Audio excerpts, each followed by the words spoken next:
It's feeding time at the farm. For 10 years, Neil Amsbury and Monica Shear raised goats, but in 2016, they decided to switch over to hair sheep. They started with just 10 head, but now, along with another local producer, are up to almost 300 animals. He and Monica say the sheep are quite a bit less work than goats. The maintenance issue is a lot less labor intensive. They seem to have their lambs pretty much on their own. They're more parasite resistant than goats for the most part, and they will eat things that a goat won't. A goat will step over grass to eat a weed, where a sheep will eat the grass and the weed. After raising a few different kinds of sheep, they've decided to mostly focus on purebred white Dorper hair sheep.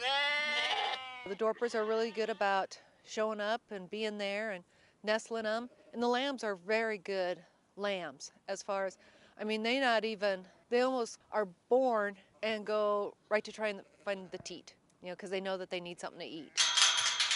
Monica says this time of year she checks on the moms every 2 to 3 hours. She says occasionally a first-time mom needs a little guidance, but second-time moms have very few issues.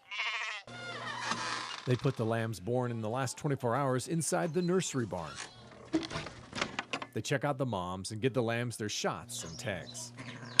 So how do the hair sheep compare to the normal sheep we're used to seeing around Nebraska?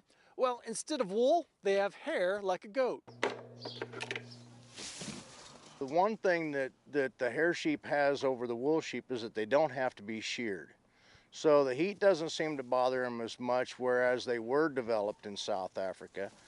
They do put on a hair coat, so they are pretty cold tolerant.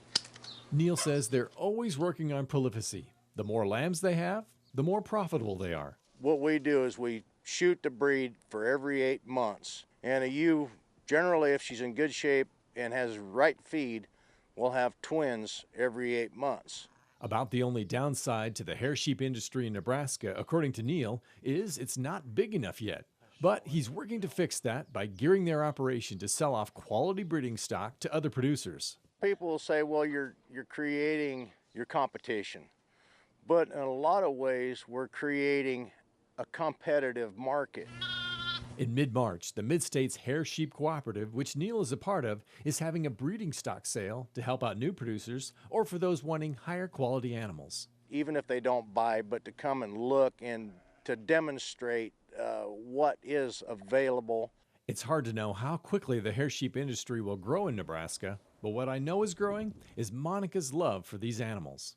They run and jump and twist and, they're just, you can't help but laugh and smile and your cares go away. Brian Gnuse, NTV News, Lexington.